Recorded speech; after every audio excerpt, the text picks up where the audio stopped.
চা ভাই, এতিয়া সৰু হৈ আছে আৰু বহুত দুৰ্বলো। মই ইয়াক খুৱাই বোৱাই বহুত শক্তিশালী গৰু বনাব লাগিব। মই ইয়াত মাত্ৰ 1000হে দিম। 1000টো তুমি বহুত কম কৈছা। ঠিক আছে, তোমাৰ আৰু মোৰ বন্ধুত্বৰ খাতিৰত 1000ই ঠিক। হৰিকিষাণে বিজুৰ পৰা এই পোৱালিটো কিনি লয়।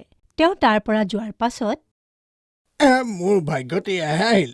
এয়া লোৱাহে 1000 টকা থোৱা। মই সেই বেমাৰী গৰুটো হৰিকিষাণক বেচি দিলোঁ।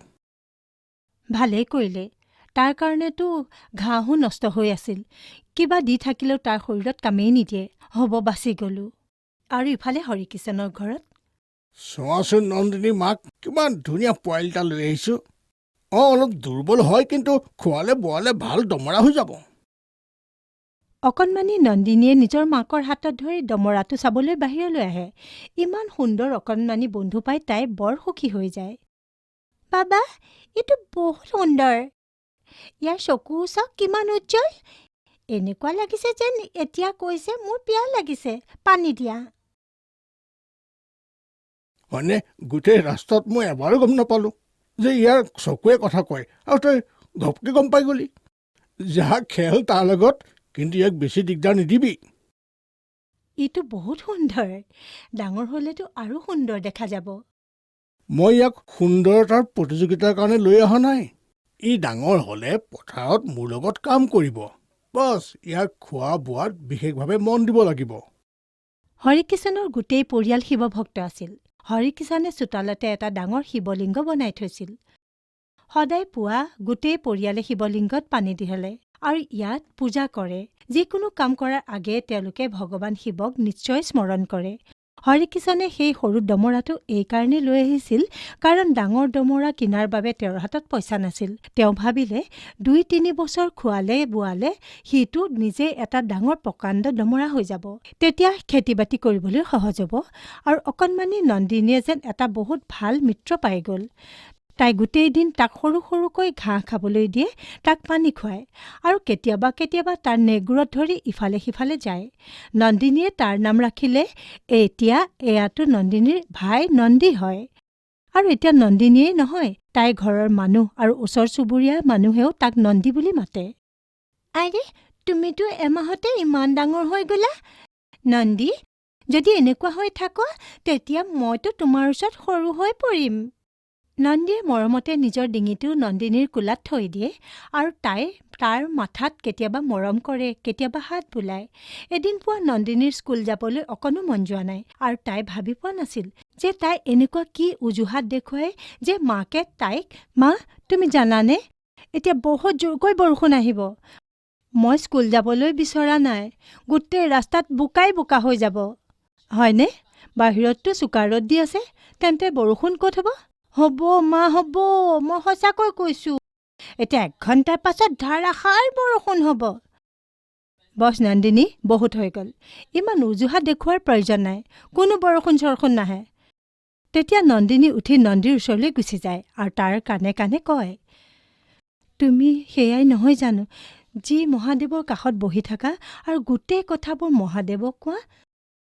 চোৱা নন্দী, মোৰ অকণো মন যোৱা নাই স্কুল যাবলৈ। আৰু তুমি মহাদেৱক গৈ কোৱাচোন খুব জোৰকৈ বৰষুণ দিয়াবলৈ। আৰু নন্দিনীয়ে দুখ মনেৰে আহাৰ খাই কাপোৰ পিন্ধে আৰু বাৰে বাৰে বাহিৰলৈ চাই থাকে। চাহ, আহি গ'ল তোৰ বৰষুণ। এতিয়াও চোকা ৰ'দ দি আছে। বল, এতিয়া তোক স্কুলত থৈ আহোঁগৈ। তেতিয়া হঠাতে আকাশ ক'লা ডাৱৰে আৱৰি ধৰে আৰু বৰষুণ আৰম্ভ হৈ যায়। নন্দিনীৰ মাকে মুখ মেলি এবাৰ আকাশলৈ যায়, এবাৰ নন্দিনীলৈ। চোৱা চোৱা মা, মই কৈছিলোঁ নহয় যে বৰষুণ দিব। তুমিতো মোৰ কথা মনাই নাছিলা। বৰ ভাল লাগিছে। এয়াতো বৰ আচৰিত কথা। এতিয়ালৈকে চোকা ৰ'দ দি আছিল। হঠাতে ক'লা ক'লা ডাৱৰ ক'ৰ পৰা আহিলে? নিশ্চয় নন্দিনীৰ মুখত সৰস্বতী বহি আছে। তাৰ পাছত তেওঁ ঘৰৰ কামত লাগি যায় আৰু নন্দীৰ ওচৰলৈ গৈ, আৰে বাহ, তুমি মোৰ কথা কিমান সোনকালেই মহাদেৱৰ ওচৰ পোৱালেগৈ আৰু তেওঁ কাম কৰি দিলে। বৰ ভাল লাগিছে। আজিতো মই গোটেই দিন তোমাৰ লগত খেলিম।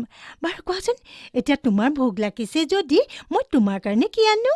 তেতিয়া নন্দিনীয়ে দৌৰি গৈ ৰুটি 2টা দমৰাৰ কাৰণে লৈ আনে। নন্দী 2 বছৰতে হৃষ্টপুষ্ট দমৰা হৈ গ'ল। যি নন্দিনীয়ে তাৰ নেগুৰত ধৰি ইফালে সিফালে চোতালত দৌৰিছিল, এতিয়া তাই তাৰ ওপৰত বহি ইফালে সিফালে তাক দৌৰায়। হে ভগৱান, এই ছোৱালীজনীক ক'ব নোৱাৰো কেতিয়া জ্ঞান আহিব। সেই দমাহটোৰ ওপৰত বহি পেলাই এনেকুৱা দৌৰাই যেন মই ৰেচত ভাগ ল'বৰ কাৰণে লৈ আহিছোঁ। অ' নন্দিনী মাক, কাইলৈ মই নন্দীক প্ৰথমবাৰৰ কাৰণে হাতত লগাবলৈ লৈ যাওঁ। কাইলৈ পুৱা উঠি নন্দীৰ পূজা কৰি ল'বা। এয়াতো বৰ সুখৰ কথা। এতিয়া ই যথেষ্ট হৃষ্টপুষ্ট দমৰা হৈ গ'ল। মই কাইলৈ পুৱা নন্দিনীৰ লগত নন্দীৰ পূজা কৰি ল'ম। পাছদিনা পুৱা নন্দীৰ গাত সুন্দৰ সুন্দৰ আভূষণ বনোৱা হয়। তাৰ পাছত নন্দিনীয়ে নন্দীৰ মূৰত তিলক লগায় আৰু নন্দিনীৰ মাকে নন্দীৰ আৰতি কৰে। চোৱা নন্দী, বাবাৰ যত্ন ল'বা আৰু পথাৰত ভালকৈ কাম কৰিবা। বাবাৰ দেহটো পথাৰখনত। মন দি কাম কৰিবা আৰু বহুত ভাল শস্য উৎপাদন কৰিবা। নন্দীয়ে মৰমতে মূৰটো লৰায়। হে ভোলানাথ, নন্দীক সদায় ভালে ৰাখিবা। ই আমাৰ ঘৰৰ সন্তান। ইয়াৰ ওপৰত আপোনাৰ কৃপা ৰাখিব। তাৰ পাছত হৰিকিষণে নন্দীক নিজৰ পথাৰলৈ লৈ গুচি যায়। নন্দীৰ ফূৰ্তি দেখি ওচৰৰ খেতিয়কসকলো আচৰিত হ'ল। আৰে কিষাণ, লোকচানৰ চুক্তি হোৱা নাছিল 1000 টকাত। আজি 2 বছৰৰ পাছত তোমাৰ ওচৰত একেবাৰে হৃষ্টপুষ্ট দমৰা আছে। ল'ৰা বুলি কোৱা ল'ৰা আজি নিজৰ দেউতাকৰ লগত লগ লাগি কাম কৰিব। এতিয়া হৰিকিষণে নন্দীক সদায় পথাৰলৈ লৈ যায় আৰু নন্দিনীয়ে ঘৰত আমনি পায়। যেতিয়া নন্দী পথাৰৰ পৰা আহে, নন্দিনীয়ে তাক সাবটি ধৰে। একেবাৰে বাবাৰ ল'ৰা হৈ গ'লা। মোলৈ তোমাৰ অকণো মনত নপৰে? তুমি জানানে, মোৰ সৈতে যি যি হয় মই তোমাক কওঁ।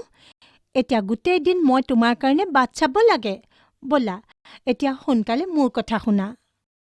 আৰু নন্দিনীয়ে গোটেই দিনটোৰ ঘটনা নন্দীক কৈ দিয়ে। এতিয়া এয়া নন্দিনীৰ দৈনন্দিন কাম হৈছিল। এদিন ওচৰতে থকা আইতাৰ একমাত্ৰ ল'ৰাক সাপে খুটিলে। আইতাই তাক চোতালতে শুৱাই কান্দিবলৈ ধৰিলে আৰু মানুহৰ ভিৰ লাগিবলৈ ধৰিলে। হে ভগৱান, এই ল'ৰাটোক বৰ বিষাক্ত সাপে খুটিলে। খুব বেছি 1 ঘণ্টামান জীয়াই থাকিব। আমাৰ গাঁৱত কোনো বেজো নাই আৰু ডাক্তৰো বহুত দূৰৈত। ভগৱান, ক'ব নোৱাৰো এতিয়া কি হ'ব।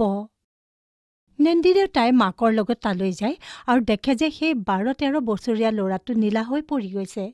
নন্দিনী দৌৰি নন্দীৰ ওচৰলৈ আহে আৰু তাৰ কাণে কাণে কয়, শুনা নন্দী, মহাদেৱক কোৱা যে আইতাৰ ল'ৰাটোক সোনকালে ভাল কৰক। তেওঁৰ ওচৰত আৰু কোনো নাই। ককাটো যোৱা বছৰ ঢুকাই গ'ল। কেৱল এক গপ্পুৰ তেওঁৰ লগত আছে আৰু সি মোৰ ভাল বন্ধু। কোৱা সোনকালে কোৱা, নহ'লে গপ্পুৰ কিবা হৈ যাব। কৈয়ে নন্দিনী তাইৰ মাকৰ ওচৰলৈ গুচি যায়। সকলোৱে সেই ল'ৰাটোলৈ চাই কথা পাতি আছিল।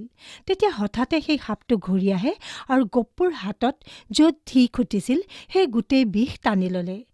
গাঁৱৰ মানুহে এয়া দেখি তবধ মানিলে আৰু তেতিয়া মূৰ দোৱাই সেই সাপটোক নমস্কাৰ কৰিবলৈ ধৰিলে। আৰু এই কথা দ্ৰুতগতিত বিয়পি পৰিল যে সাপ নিজেই খুটিলে আৰু আহি গোটেই বিষ নিজেই খাই পেলালে। ৰাতি অ' নন্দিনী মাক, মই ভাবিছোঁ যে জীৱ-জন্তু বন্ধা জেগা ভালকৈ বনাই দিওঁ। বৰষুণ দিলে বৰ সমস্যা হৈ যায়। এয়া আপুনি বৰ ভাল চিন্তা কৰিছে। ময়ো প্ৰতিবাৰেই ইয়াকে ভাবোঁ যে জেগা বৰ কেঁচা। যদি ভৰি চৰি পিছলি যায়, ক'ৰবাত নহয় ক'ৰবাত দুখ পাই যাব। বৰ সাৱধানেৰে খোজ দিব লাগে। তেতিয়া নন্দিনী তালৈ আহে। বাবা, আপুনি জানেনে, নন্দীক মই যিয়েই বিচাৰোঁ সি পূৰা হৈ যায়। আপোনাতকৈ বেছি সি মোৰ কথা শুনে। হয়নে? তেন্তে কোৱা, মোৰ ছোৱালীৰ কোন কোন কথা নন্দীয়ে মানি লয়? এবাৰ মই তাক ক'লোঁ যে বৰষুণ দিয়াই দিয়া, তেতিয়া তেওঁ বৰষুণ দিয়াই দিলে। আৰু আজি দেখিলে আইতাক গপ্পুকো তেওঁ জীয়াই দিলে। আচৰিত হৈ হৰিকিষাণ আৰু নন্দিনীৰ মাকে এজনে আনজনলৈ চায়, কাৰণ তেওঁলোকে জানিছিল যে নন্দিনীয়ে কেতিয়াও মিছাকে নকয়। হয়নে? এয়া কথা। ঠিক আছে, আজি মই তোমাৰ নন্দীক পৰীক্ষা ল'ম। তেন্তে তুমি কিবা এনেকুৱা বিচাৰা যি আমাৰ চবৰে কাৰণে। নন্দিনীয়ে যথেষ্ট চিন্তা কৰে আৰু পাছত দৌৰি নদীৰ পাৰলৈ যায়।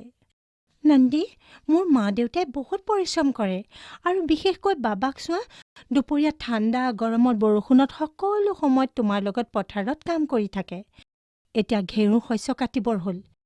বছ, এইবাৰ যি ঘেঁহু আমাৰ ঘেঁহুৰ ভঁৰালত মা-বাবাই থ'ব, সেই ভঁৰাল কেতিয়াও যাতে খালী নহওক। হৰিকিষণ আৰু নন্দিনীৰ মাকে এয়া শুনি মিচিকিয়াই হাঁহি দিয়ে। কাৰণ তেওঁলোকে জানিছিল যে ঠাণ্ডাৰ দিন শেষ হ'লেই সদায় ঘেঁহু শেষ হৈ যায় আৰু পাছত ঘৰত শস্য কমিবলৈ ধৰে।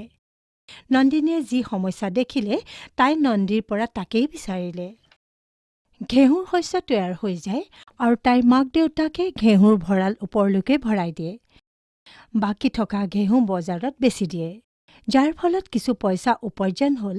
অহাৰ সময়ত হৰিকিষণে নন্দীৰ ডিঙিৰ কাৰণে মালা কিনি আনে। নন্দিনী, নন্দিনী, এয়া লোৱা, এই মালা মই নন্দীৰ কাৰণে আনিছোঁ। তাৰ পুৰণা মালাডাল আঁতৰাই এইডাল পিন্ধাই দিয়া। নন্দিনীয়ে মালা লৈ নন্দীৰ ওচৰলৈ যায় আৰু তাৰ ডিঙিৰ পুৰণা মালা আঁতৰাই এইডাল পিন্ধাই দিয়ে। এয়া লোৱা নন্দী, চোৱা বাবাই তোমাৰ কাৰণে কিমান সুন্দৰ মালা লৈ আহিছে। তোমাক কিমান সুন্দৰ লাগিছে। পিছদিনা পুৱা হৰিকিষণে নিজৰ চোতালত লাগি থকা গছৰ ডাঙৰ ডাঙৰ ডাল ছিঙি আনে, যাতে ছাটৰ ওপৰত হেঁচাৰ সৃষ্টি নহয়। তেতিয়া হঠাতে তেওঁ মূৰ ঘূৰাই আৰু তেওঁ তললৈ পৰি যায় আৰু তেওঁ ৰাজহাড়ত যথেষ্ট আঘাত পায়, যাৰ কাৰণে তেওঁ উঠিব নোৱাৰে। বহুতো ডাক্তৰক দেখুৱালে আৰু ডাক্তৰে ক'লে যে এতিয়া এওঁ খোজকাঢ়িব নোৱাৰিব। নন্দিনীৰ মাকৰ কান্দি কান্দি অৱস্থা বেয়া হৈ যায়।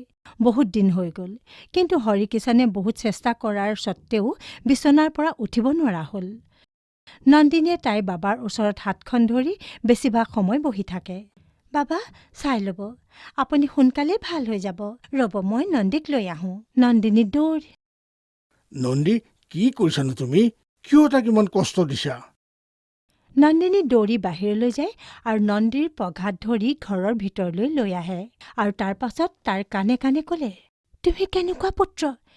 ইমান ধৰি বাবাৰ গাটো বেয়া হৈ আছে, একো নোকোৱাকৈ কোনো কামেই কৰিব নোৱাৰে। ব'লা, এতিয়া সোনকালে বাবাৰ কঁকালত চুই তেওঁক ঠিক কৰি দিয়া। নন্দীয়ে কোৱাৰ দৰে ডিঙিটো লৰায় হৰিকিষণৰ কঁকালত চেলিকিবলৈ ধৰে আৰু যেতিয়া সি কঁকালত চেলেকে, হৰিকিষণৰ বিষ একেবাৰে শেষ হৈ গ'ল। আৰু যেতিয়া নন্দী পিছুৱাই যায়, হৰিকিষণে একেবাৰে এনেকৈ থিয় হৈ যায় যেন তেওঁ দুখ পোৱাই নাছিল। এই চমৎকাৰ দেখি তেওঁ নন্দিনীৰ কথাত বিশ্বাস জন্মিল আৰু তেওঁ নন্দীক সাৱটি ধৰি কান্দিবলৈ ধৰিলে। মোৰ পুত্ৰ, তই আজি তোৰ দেউতাক বিচনাৰ পৰা উঠাই দিলি।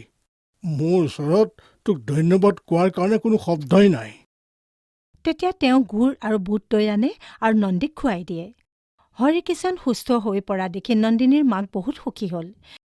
এতিয়া তেওঁলোকে গম পাইছিল যে নন্দী এটা চমৎকাৰী ডমৰা আৰু নন্দিনীয়ে তাক যিয়ে কয় সি পূৰা কৰি দিয়ে। এতিয়া গাঁৱত কাৰোবাৰ যদি বেমাৰ আজাৰ হয়, তেতিয়া তেওঁ ডাক্তৰৰ ওচৰলৈ নগৈ নন্দিনীৰ ওচৰলৈ আহে আৰু নন্দিনীয়ে নন্দিনীক কৈ দিয়ে আৰু তেওঁৰ দুখ নাইকিয়া হৈ যায়। গাঁৱৰ সকলো মানুহে নন্দীক ভোলানাথৰ অৱতাৰ বুলি ক'বলৈ ধৰিলে।